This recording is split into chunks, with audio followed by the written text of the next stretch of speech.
आप सभी को नमस्कार, नमस्ते, प्रणाम। आप सुन रहे हैं किताबें और मैं। यहाँ आपको सुनने को मिलेंगे प्रसिद्ध लेखकों के बेहतरीन उपन्यास, नाटक और कहानियाँ। तो बने रहिए मेरे यानी लवेश कुमावत के साथ और सुनते रहिए किताबें और मैं।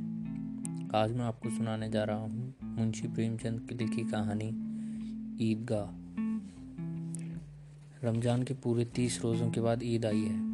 कितना मनोहर, कितना सुहावना प्रभाव है।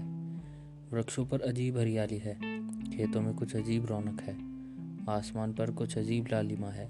आज का सूर्य देखो, कितना प्यारा, कितना शीतल है, यानी संसार को ईद की बधाई दे रहा है। गांव में कितनी हलचल है। ईदगाह जाने की तैयारियां हो रही है।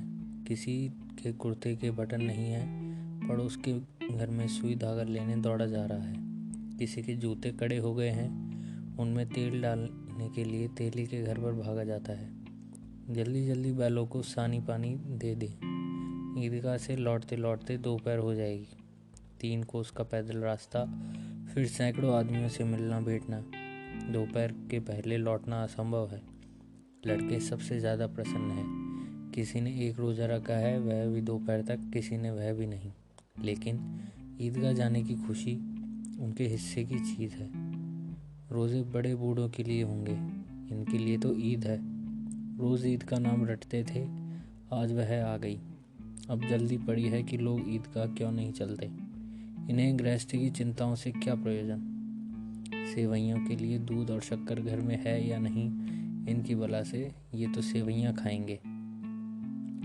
वह क्या जाने कि अब्बाजान क्यों बदहवास चौधरी कायम अली के घर दौड़े जा रहे हैं। उन्हें क्या खबर कि चौधरी आंखें बदल लें तो यह सारी ईद मुहर्रम हो जाए। उनकी अपनी जेबों में तो कुबेर के धन भरा हुआ है। बार बार जेब से अपना खजाना निकाल कर गिनते हैं और खुश होकर फिर रख लेते हैं। महमूद गिनता है 1, 2, 10, 12। उसके पास 12 पैसे हैं।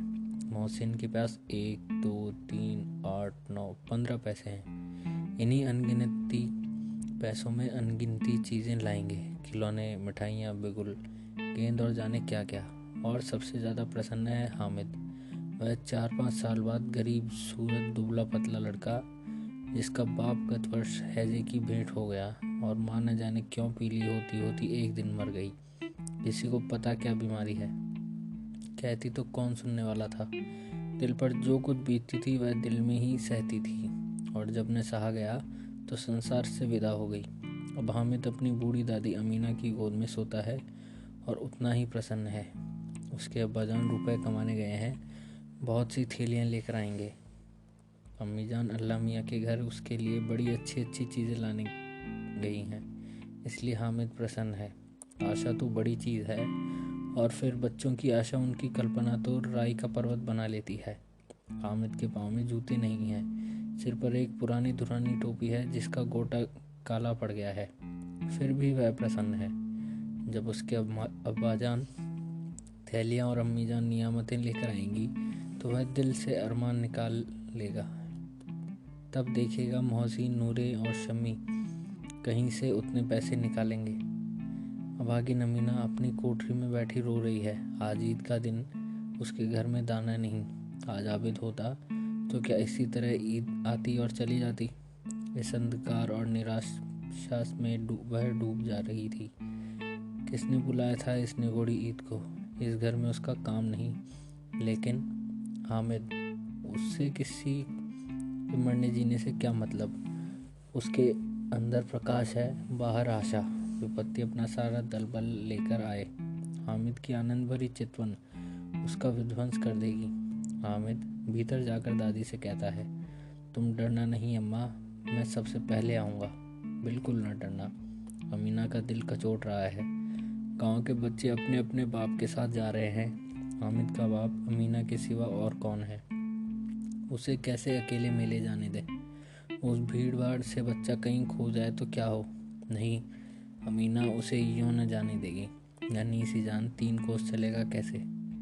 पैर में छाले पड़ जाएंगे, जूते भी तो नहीं हैं। वह थोड़ी थोड़ी दूर पर उसे गोद में ले लेती, लेकिन सेवैयाँ कौन पकाएगा।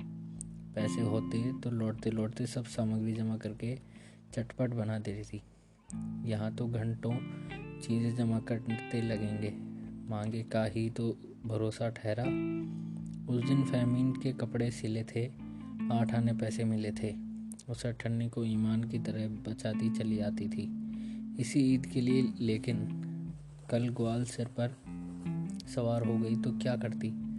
हामिद के लिए कुछ नहीं है तो 2 पैसे का दूध तो चाहिए ही।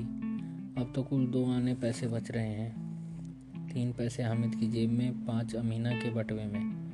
यही तो बिसात है ईद का त्योहार, अल्लाह ही बेड़ा पार लगावे। धोबन और नाइन, महतारिन और चूड़ागणित सब तो आएंगी। सभी को सेवइयाँ चाहिए और थोड़ा, किसी को आंखों नहीं लगता, किसी से मुंह चुराएगी। और मुंह क्यों चुराए, साल भर का त्योहार है, जिंदगी खैरियत से रहे। उनकी तकदीर भी तो उसी के साथ है, बच्चे को खुदा सलामत रखे, ये दिन भी कट जाएंगे। गांव से मेला चला और बच्चों के साथ हामिद भी जा रहा था। कभी सबके सब दौड़कर आगे निकल जाते, फिर किसी पेड़ के नीचे खड़े होकर साथ वालों का इंतजार करते। यह लोग क्यों इतना धीरे धीरे चल रहे हैं। हामिद के पैरों में तो जैसे पड़ लग गए हैं, वह कभी थक सकता है। शहर का दामन आ गया, सड़क के दोनों ओर अमीरों के बगीचे हैं, पक्की चारदीवारी बनी हुई है, पेड़ों में आम और लीचियां लगी हुई हैं। कभी कभी कोई लड़का कंकड़ी उठाकर आम पर निशाना लगाता है, माली अंदर से गाली देता हुआ निकलता है। लड़के वहां से एक फलांग पर हैं, खूब हंस रहे हैं, माली को कैसा उल्लू बनाया। बड़ी बड़ी इमारतें आने लगी, यह अदालत है, यह कॉलेज है, यह क्लब घर है। इतने बड़े कॉलेज में कितने लड़के पढ़ते होंगे। सब लड़के नहीं हैं जी, बड़े बड़े आदमी हैं सच, उनकी बड़ी बड़ी मूछें हैं, इतने बड़े हो गए अभी तक पढ़ने जाते हैं। न जाने कब तक पढ़ेंगे और क्या करेंगे इतना पढ़कर। हामिद के मदरसे में 2-3 बड़े बड़े लड़के हैं, बिल्कुल 3 कौड़ी के, रोज़ मार खाते हैं, काम से जी चुराने वाले। इस जगह भी उसी तरह के लोग होंगे और क्या। क्लब घर में जादू होता है, सुना है, यहाँ मुर्दों की खोपड़ियाँ दौड़ती है और बड़े बड़े तमाशे होते हैं, पर किसी को अंदर नहीं जाने देते। और वहाँ शाम को साहब लोग खेलते हैं, बड़े बड़े आदमी खेलते हैं, मूँछों दाढ़ी वाले, और मेमे भी खेलती हैं। सच, हमारी अम्मा को यह दे दो, क्या नाम है, बैट तो उसे पकड़ ही न सके, घुमाते ही लुढ़क जाए। महमूद ने कहा। हमारी अम्मी जान का तो हाथ कांपने लगे, अल्लाह कसम। मोहसिन बोला, चलो मानो आटा पीस डालती है, ज़रा सा बैट पकड़ लेगी तो हाथ कांपने लगेंगे। सैकड़ों घड़े पानी रोज़ निकालती है, 5 घड़े तो तेरी भैंस पी जाती है। किसी मेम को 1 घड़ा पानी भरना पड़े तो आंखें तले अंधेरा आ जाए। महमूद, लेकिन दौड़ती तो नहीं, उछल कूद तो नहीं कर सकती। मोहसिन, हाँ उछल कूद तो नहीं सकती, लेकिन उस दिन मेरी गाय खुल गई थी और चौधरी के खेत में जा पड़ी थी। अम्मा इतनी तेज दौड़ी कि मैं उन्हें न पा सका। सच। आगे चले, हलवाइयों की दुकानें शुरू हुई, आज खूब सजी हुई थी। इतनी मिठाइयाँ कौन खाता है, देखो ना, एक एक दुकान पर मानो होंगी। सुना है रात को जिन्नात आकर खरीद ले जाते हैं। अब्बा कहते थे कि आधी रात को एक आदमी हर दुकान पर जाता है और जितना माल बचा होता है वह तुलवा लेता है और सचमुच के रुपए देता है, बिल्कुल ऐसे ही रुपए। हामिद को यकीन ना आया, ऐसे रुपए जिन्नात को कहाँ से मिल जाएंगे। मोहसिन ने कहा, जिन्नात को रुपयों की क्या कमी, जिस खजाने से चाहे ले जाए, लोहे के दरवाजे तक उसे रोक नहीं सकते जनाब। आप हैं फिर किस फेर में, हीरे जवाहरात तक उसके पास रहते हैं, जिससे खुश हो जाए उसको टोकरी जवाहरात दे दिए। अभी यहीं बैठे हैं, 5 मिनट में कलकत्ता पहुंच जाएं। हामिद ने फिर कहा, जिन्नात बहुत बड़े बड़े होते हैं। मोहसिन, एक एक सिर आसमान के बराबर होता है जी, ज़मीन पर खड़ा हो जाए तो उसका सिर आसमान से जा लगे, मगर चाहे तो एक लोटे में घुस जाए। हामिद, लोग उन्हें कैसे खुश करते होंगे, कोई मुझे यह मंत्र बता दे तो एक जिन को खुश कर लूं। मोहसिन, अब यह तो मैं नहीं जानता, लेकिन चौधरी साहब के काबू में बहुत से जिन्नात हैं, कोई चीज़ चोरी जाए चौधरी साहब उसका पता लगा देंगे। और चोर का नाम बता देंगे। जुमराती का बछवा उस दिन खो गया था। 3 दिन हैरान हुए, कभी न मिला। तब जाकर झक मारकर चौधरी के पास गए। चौधरी ने तुरंत बता दिया, मवेशी खाने में ही है और वहीं मिला। जिन्नात आकर उन्हें सारी जहान की खबर दे जाते हैं। अब उसकी समस्या में आया कि चौधरी के पास क्यों इतना धन है और क्यों इतना सम्मान है। आगे चले, अब पुलिस लाइन है। यही सब कांस्टेबल कवायद करते हैं। रैटन फायर फो रात को बेचारे घूम घूम कर पहरा देते हैं, नहीं चोरियां हो जाए। मोहसिन ने प्रतिवाद किया, यह कांस्टेबल पहरा देते हैं तभी तुम बहुत जानते हो। अजी हजरत, यह चोरी करते हैं। शहर के जितने चोर डाकू हैं सब इनसे मिले रहते हैं। रात को ये लोग चोरों से तो कहते हैं चोरी करो, और आप दूसरे मोहल्ले में जाकर जागते रहो पुकारते हैं। तभी इन लोगों के पास इतने रुपए आते हैं।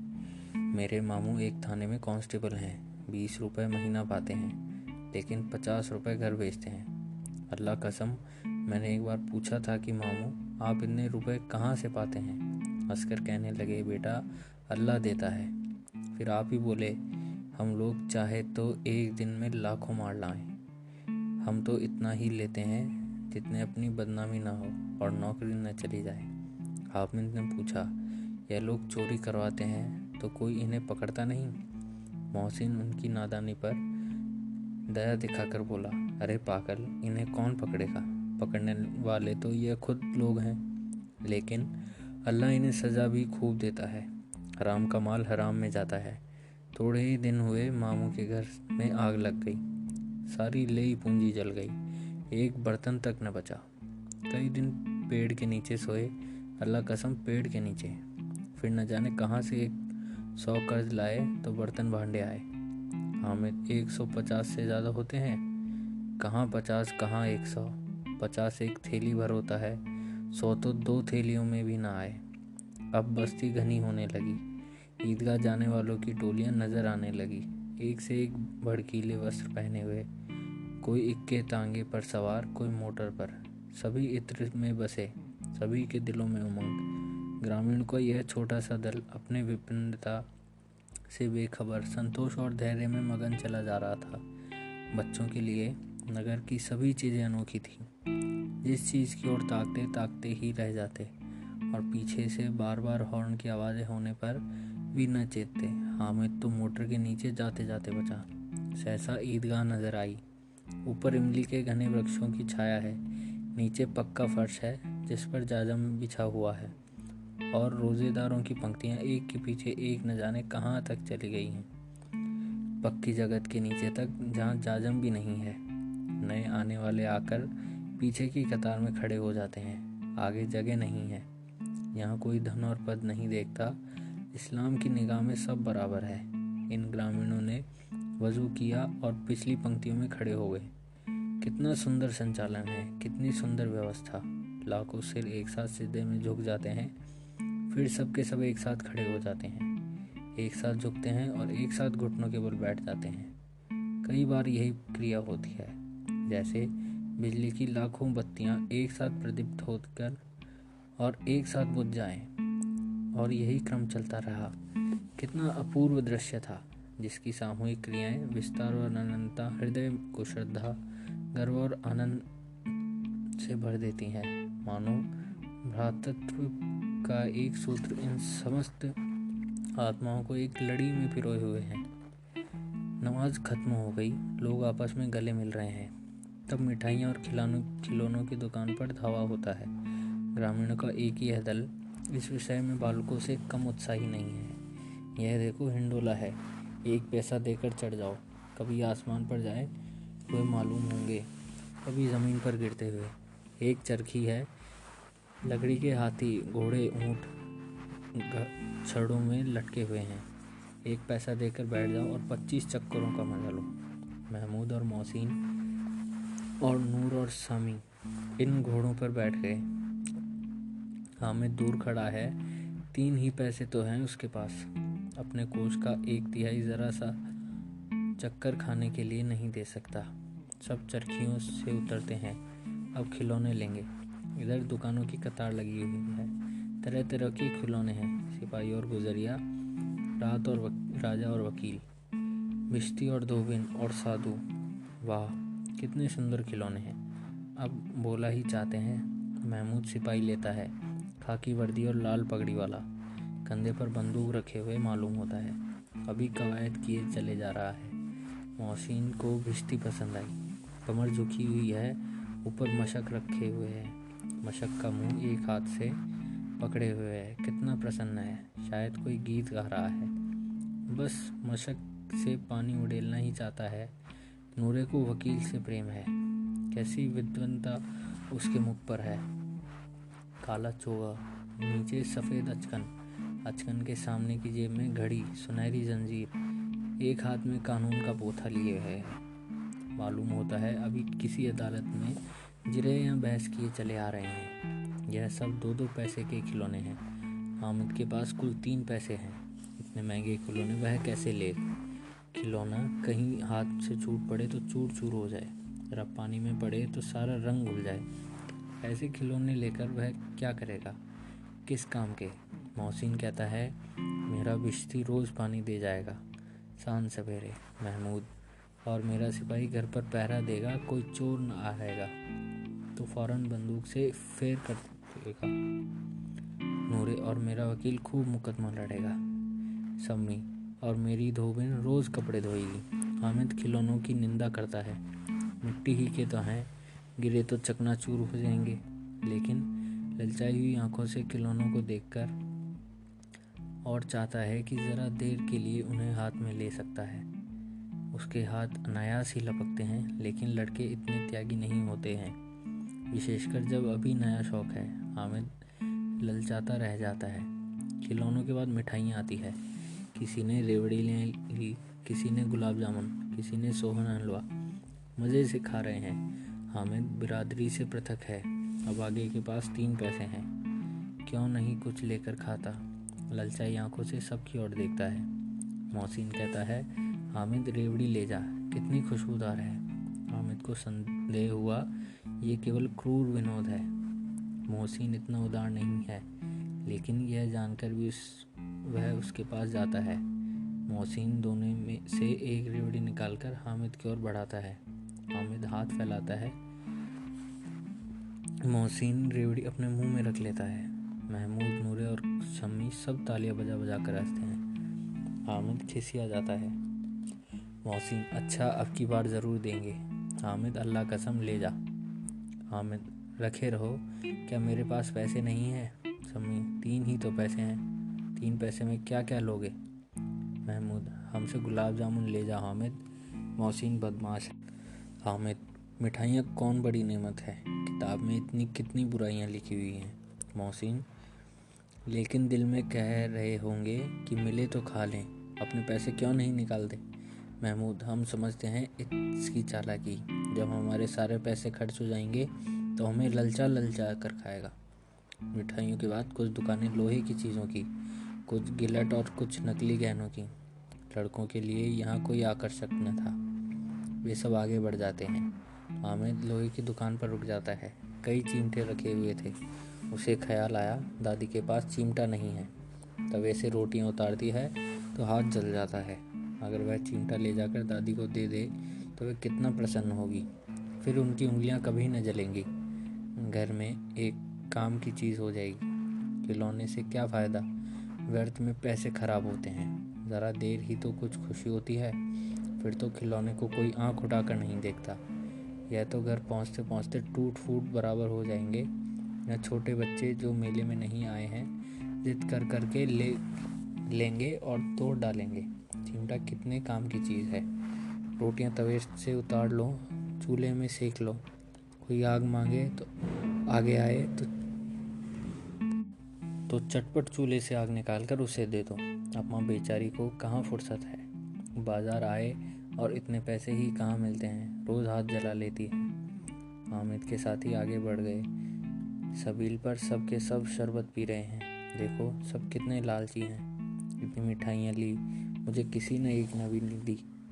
उस पर कहते हैं मेरे साथ खेलो, मेरा यह काम करो। अब अगर किसी ने कोई काम करने को कहा तो पूछूंगा, खाई मिठाइयाँ आप मुंह सड़ेगा, फोड़ूंगी फुंसियाँ निकलेगी, आपकी जबान चटोरी हो जाएगी, तब घर से पैसे चुराएंगे और मार खाएंगे। किताब में झूठी बातें थोड़ी ही लिखी है, मेरी जबान क्यों खराब होगी। अम्मा चिमटा देखते ही दौड़कर मेरे हाथ से ले लेंगी और कहेंगी, मेरा बच्चा अम्मा के लिए चिमटा लाया है, कितना इन लोगों के खिलौनों पर कौन इन्हें दुआएं देगा। बड़ों की दुआएं सीधे अल्लाह के दरबार में पहुंचती है और तुरंत सुनी जाती हैं। मेरे पास पैसे नहीं हैं, तभी तो महसीन और मोहम्मद यूँ मिजाज दिखाते हैं, मैं भी इनसे मिजाज दिखाऊंगा। खेलें खिलौने और खाएं मिठाइयाँ, मैं नहीं खेलता खिलौने, किसी का मिजाज क्यों सहूँ। मैं गरीब सही, किसी से कुछ मांगने तो नहीं जाता। आखिर अब्बाजान कभी न कभी आएंगे, अम्मा भी आएंगी ही। फिर इन लोगों से पूछूंगा, कितने खिलौने लोगे। एक एक टोकरियों के खिलौने दूंगा, दिखा दूंगा कि दोस्तों के साथ इस तरह का सलूक किया जाता है। यह नहीं कि 1 पैसे की रेवड़ियाँ तो चिढ़ा चिढ़ा कर खाने लगे। सबके सब खूब हंसेंगे कि हामिद ने चिमटा लिया। हंसे फिर मेरी बला से। उसने दुकानदार से पूछा, यह चिमटा कितने का है। दुकानदार ने उसकी तरफ देखा और कोई आदमी साथ में देखकर कहा, तुम्हारे काम का नहीं है जी, बिकाऊ है कि नहीं। बिकाऊ क्यों नहीं है, अरे यहाँ क्यों ला दिलाए हैं, तो बताते क्यों नहीं। के पैसे का है, 6 पैसे लगेंगे। हामिद का दिल बैठ गया। ठीक ठीक 5 पैसे लगेंगे, लेना हो तो लो, नहीं तो चलते बनो। हामिद ने कलेजा मजबूत करके कहा, 3 पैसे लोगे। यह कहता हुआ वह आगे बढ़ गया कि दुकानदार की घुड़कियां न सुने, लेकिन दुकानदार ने घुड़कियां नहीं दी, बुलाकर चिमटा दे दिया। हामिद ने उसे इस तरह कंधे पर रखा मानो बंदूक है और शान से करता हुआ संगियों के पास आया। ज़रा सुने सबके सब क्या क्या आलोचनाएं करते हैं। मोहसिन ने हंसकर कहा, ये चिमटा क्यों लाया है पगले, इससे क्या करेगा। हामिद ने चिमटे को ज़मीन पर पटक कर कहा, ज़रा अपना बिस्ती ज़मीन पर गिरा दो, सारी पसलियाँ चूर चूर हो जाएं बच्चों की। महमूद बोला, तो यह चिमटा कोई खिलौना है। हामिद, खिलौना क्यों नहीं है, अभी कंधे पर रखा बंदूक हो गई, हाथ में ले लिया फ़कीरों का चिमटा हो गया। चाहूँ तो इससे मंजीरे का काम ले सकता हूँ। एक चिमटा जमा दूँ तो तुम लोगों के सारे खिलौनों की जान निकल जाए। तुम्हारे खिलौने कितना ही जोड़ लाएंगे, मेरे चिमटे का बाल भी बांका न कर सकेंगे। मेरा बहादुर शेर चिमटा। सम्मी ने खंजरी ली थी, प्रभावित होकर बोला, मेरी खंजरी से बदलोगे, 2 आने की है। हामिद ने खंजरी की उपेक्षा से देखा, मेरा चिमटा चाहे तो तुम्हारी खंजरी का पेट फाड़ डाले, बस एक चमड़े की झिल्ली लगा दी। डब डब बोलने लगी, ज़रा सा पानी लग जाए तो ख़त्म हो जाए। मेरा बहादुर चिमटा आग में, पानी में, आंधी में, तूफान में बराबर डटा खड़ा रहेगा। चिमटे ने सभी को मोहित कर लिया। अब पैसे किसके पास धरे हैं। फिर मेले से दूर निकल आए। 9 कब के बज गए, धूप तेज हो रही है, घर पहुंचने की जल्दी हो रही है। बाप से जिद भी करे तो चिमटा नहीं मिल सकता। हामिद है बड़ा चालाक, इसलिए बदमाश ने अपने पैसे बचा रखे थे। अब बालकों के 2 दल हो गए, मोहसिन, महमूद, शमी और नूरे एक तरफ और हामिद अकेला दूसरी तरफ। शास्त्रार्थ हो रहा था। शमी तो विधर्मी हो गया, दूसरे पक्ष से जा मिला, लेकिन मोहसिन, महमूद और नूरे भी हामिद से 1-1, 2-2 साल बड़े होने के पर भी हामिद के आघातों से आतंकित हो उठते हैं। उसके पास न्याय का बल है और नीति की शक्ति। एक और मिट्टी है, दूसरी और लोहा। जो इस वक्त अपने को फौलाद कह रहा है वह अजय है, घातक है। अगर कोई शेर आ जाए तो मियाँ बिश्ती के छक्के छूट जाएं, मियाँ सिपाही मिट्टी की बंदूक छोड़कर भागे, वकील साहब की नानी मर जाए, चौगेस में मुंह छिपाकर ज़मीन पर लेट जाए, मगर यह चिमटा, यह बहादुर, यह रुस्तम हिंद लपक कर शेर की गर्दन पर सवार हो जाए और उसकी आंखें निकाल लेगा। मोहसिन ने एड़ी चोटी का जोर लगा कहा, अच्छा पानी तो नहीं भर सकता। हामिद ने चिमटे को सीधा खड़ा करके कहा, भिश्ती को एक डांट बताएंगे तो दौड़ा हुआ पानी लाकर इसके द्वार पर छिड़कने लगेगा। मोहसिन परास्त हो गया, पर महमूद ने कुमुक पहुंचाई। अगर बच्चा पकड़ जाए तो अदालत में बंदे बंदे फिरेंगे, तब तो वकील साहब के पैर पड़ेंगे। हामिद इस प्रबल तर्क का जवाब न दे सका। उससे पूछा, हमें पकड़ेगा कौन आएगा? नूर ने अकड़ कर कहा, यह सिपाही बंदूक वाला। हामिद ने मुंह चिढ़ाकर कहा, यह बातें बेचारे हम बहादुर रुस्तमे हिंद को पकड़ेंगे। अच्छा लाओ, अभी ज़रा कुश्ती हो जाए। इसकी सूरत देखकर दूर से भागोगे। पकड़ेंगे क्या बेचारे? मोहसिन को एक नई चोट सूझ गई। तुम्हारे चिमटे का मुंह रोज़ आग में जलेगा। उसने समझा था कि हामिद लाजवाब हो जाएगा, लेकिन यह बात न हुई। हामिद ने तुरंत जवाब दिया, आग में बहादुरी ही कूदते हैं जनाब। तुम्हारे यह वकील, सिपाही और विश्ती लौंडियों की तरह घर में घुस जाएंगे।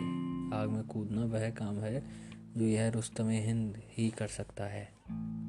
महमूद ने एक जोर लगाया, वकील साहब कुर्सी मेज पर बैठेंगे, तुम्हारा चिमटा तो बावर्ची खाने में ज़मीन पर पड़ा रहेगा। इस तर्क ने शमी और नूरे को भी सजीव कर दिया। कितने ठिकाने की बात कही है पट्टे ने। चिमटा बावर्ची खाने में पड़ा रहने के सिवाय और कर ही क्या सकता है? हामिद को कोई फड़कता हुआ जवाब न सूझा, तो उसने धांधली शुरू की। मेरा चिमटा बावर्ची खाने में नहीं रहेगा। वकील साहब कुर्सी पर बैठेंगे तो जाकर उन्हें ज़मीन पर पटक देगा और उनका कानून अपने पेट में डाल लेगा। बात कुछ बनी नहीं, खांसी गाली गलौच हुई, लेकिन कानून को पेट में डालने वाली बात छा गई। ऐसी छा गई कि तीनों सूरमा मुंह ताकते रह गए, मानो कोई धेलचा कनकौआ और गंडवाले कनकौए को काटने लगे। कानून मुंह से बाहर निकलने वाली चीज़ है, उसको पेट में अंदर डाल दिया जाना बेतुकी सी बात होने पर भी कुछ नयापन रखती है। हामिद ने मैदान मार लिया। उसका चिमटा रुस्तमे हिंद है। अब इसमें मोहसिन, मोहम्मद, नूरे, शमी किसी को भी आपत्ति नहीं हो सकती। विजेता को हारने वालों से जो सत्कार मिलना स्वाभाविक है, वह हामिद को भी मिला और उन्हें 3-3, 4-4 आने पैसे खर्च किए, पर कोई काम की चीज़ न ले सके। हामिद ने 3 पैसे में रंग जमा दिया। सच ही तो है, खिलौनों का क्या भरोसा, टूट फूट जाएंगे। हामिद का चिमटा तो बना रहेगा बरसों। संधि की शर्तें तय होने लगी। मोहसिन ने कहा, ज़रा अपना चिमटा दो, हम भी देखें। तुम हमारे बिश्ती लेकर देखो। महमूद और नूरे ने अपने अपने खिलौने पेश किए। हामिद को इन शर्तों को मानने में कोई आपत्ति न थी। चिमटा बारी बारी से सबके हाथ में गया और उनके खिलौने बारी बारी हामिद के हाथ में आए। कितने खूबसूरत खिलौने हैं। हामिद ने हारने वालों के आंसू पोंछे। मैं तुम्हें चिढ़ा रहा था, सच। यह चिमटा भला इन खिलौनों की क्या बराबरी करेगा? मालूम होता है अब बोले। लेकिन मोहसिन की पार्टी को इस दिला से संतोष नहीं हुआ। चिमटा का सिक्का खूब बैठ गया। चिपटा हुआ टिकट अब पानी में नहीं छूट रहा है। मोहसिन, लेकिन इन खिलौनों के लिए कोई हमें दुआ न देगा। महमूद, दुआ के लिए फिरते हो? उल्टे मार न पड़े, अम्मा ज़रूर कहेगी कि मेले से यही मिट्टी के खिलौने मिले। हामिद को स्वीकार करना पड़ा कि खिलौनों को देखकर किसी की माँ इतनी खुश न होगी जितनी दादी चिमटे को देखकर होंगी। 3 पैसों ही में तो सब कुछ करना था और उन पैसों को के इस उपाय के पछतावे की बिल्कुल ज़रूरत न थी। फिर अब तो चिमटा रुस्तमे हिंद है और सभी खिलौनों का बादशाह। रास्ते में महमूद को भूख लगी। उसके बाप ने केले खाने दिए। महमूद ने केवल हामिद को सांझी बनाया। उसने अन्य मित्र मुंह ताकते रह गए। यह उस चिमटे का प्रसाद था। 11 बजे गांव में हलचल मच गई। मेले वाले आ गए। मोहसिन की छोटी बहन ने दौड़कर भिश्ती उसके हाथ से छीन लिया और मारे खुशी के लेजा उछली तो मियाँ भिश्ती नीचे आ गए और सुल्लोक सिधारे। इस पर भाई बहन में मारपीट हुई। दोनों खूब रोए। उनकी अम्मी यह शोर सुनकर बिगड़ी और दोनों को ऊपर से 2-2 चांटे और लगाए। मियाँ नूरे के वकील का अंत उनके प्रतिष्ठानुकूल इससे ज़्यादा गौरवमय हुआ। वकील ज़मीन पर या ताक पर तो नहीं बैठ सकता, उसकी मर्यादा का विचार तो करना ही होगा। दीवार में खूंटियाँ गाड़ी गई, उन पर लकड़ी का एक पटरा रखा गया। पटरे पर कागज का कालीन बिछाया गया। वकील साहब राजा भोज की भांति सिंहासन पर विराजे। नूरे ने उन्हें पंखा जलना शुरू किया। अदालतों में खस की टट्टियाँ और बिजली के पंखे रहते हैं, क्या यहाँ मामूली पंखे भी न हो? कानून की गर्मी दिमाग पर चढ़ जाएगी कि नहीं? बांस का पंखा आया और नूरे हवा करने लगे। मालूम नहीं पंखे की हवा से या पंखे की चोट से वकील साहब स्वर्गलोक से मृत्युलोक में आ रहे और उनकी माटी का चोला माटी में मिल गया। फिर बड़े जोर जोर से मातम हुआ और वकील साहब की अस्थि पूरे घूरे में डाल दी गई। अब रहा महमूद का सिपाही। उसे चटपट गांव का पहरा देने का चार्ज मिल गया, लेकिन पुलिस का सिपाही कोई साधारण व्यक्ति तो नहीं जो अपने पैरों चले। वह पालकी पर चलेगा। एक टोकरी आई, उसमें कुछ लाल रंग के फटे पुराने चिथड़े बिछाए गए, जिसमें सिपाही साहब आराम से लेटे। नूरे ने यह टोकरी उठाई और अपने द्वार पर चक्कर लगाने लगे। उनके छोटे दोनों भाई सिपाही की तरह छोने वाले जागते रहो पुकारते चलते हैं, मगर रात तो अंधेरी होनी चाहिए। महमूद को ठोकर लग जाती है, टोकरी उसके हाथ से छूटकर गिर पड़ती है और मियाँ सिपाही अपनी बंदूक लिए ज़मीन पर आ जाते हैं और उनकी एक टांग में विकार आ गया है। महमूद को आज ज्ञात हुआ कि वह अच्छा डॉक्टर है। उसको ऐसा मरहम मिला कि जिससे वह टूटी टांग को आनन फानन जोड़ सकता है। केवल गूलर का दूध चाहिए। गूलर का दूध आता है, टांग जवाब दे देती है। शल्य क्रिया सफल हुई, तब उसकी दूसरी टांग को भी तोड़ दिया जाता है। अब कम से कम एक जगह आराम से बैठ तो सकता है। एक टांग से तो न तो चल सकता है न बैठ सकता है। अब वह सिपाही सन्यासी हो गया है, अपनी जगह पर बैठा बैठा पहरा देता है। कभी कभी देवता भी बन जाता है। उसके सिर पर झालरदार साफा खुरच दिया गया है। अब उसका जितना रूपांतर चाहो कर सकते हो। कभी कभी तो उससे बाट का काम भी लिया जाता है। अब मियाँ हामिद का हाल सुनिए। अमीना उसकी आवाज़ सुनते ही दौड़ी और उसे गोद में उठाकर प्यार करने लगी। सहसा उसके हाथ में चिमटा देखकर चौंकी। यह चिमटा कहाँ था? मैंने मोल लिया। के पैसे में? 3 पैसे दिए। अमीना ने छाती पीट ली। यह कैसा बेसमझ लड़का है कि दोपहर हुआ, कुछ खाया न पिया, लाया क्या चिमटा?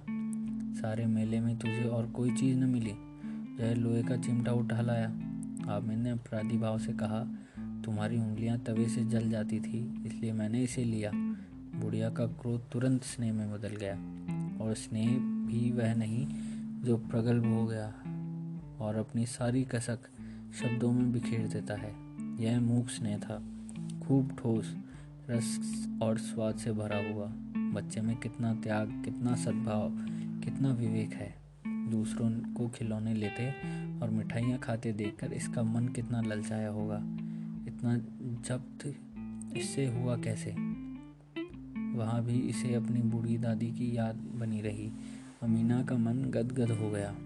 और अब एक बड़ी विचित्र बात हुई, हामिद के इस चिमटे से भी विचित्र। बच्चे हामिद ने बूढ़े हामिद का पार्ट खेला था। बुढ़िया अमीना बालिका अमीना बन गई। वह रोने लगी, दामन फैलाकर हामिद को दुआएं देती जाती थी और आंसू की बड़ी बड़ी बूंदें गिराती जाती थी। हामिद इसका रहस्य क्या समझता? तो यह थी आज की कहानी, ईदगाह। आशा करता हूँ आपको यह कहानी अच्छी लगी होगी। तो ऐसी ही और कहानियों के लिए सुनते रहिए किताबें और मैं। तब तक के लिए धन्यवाद।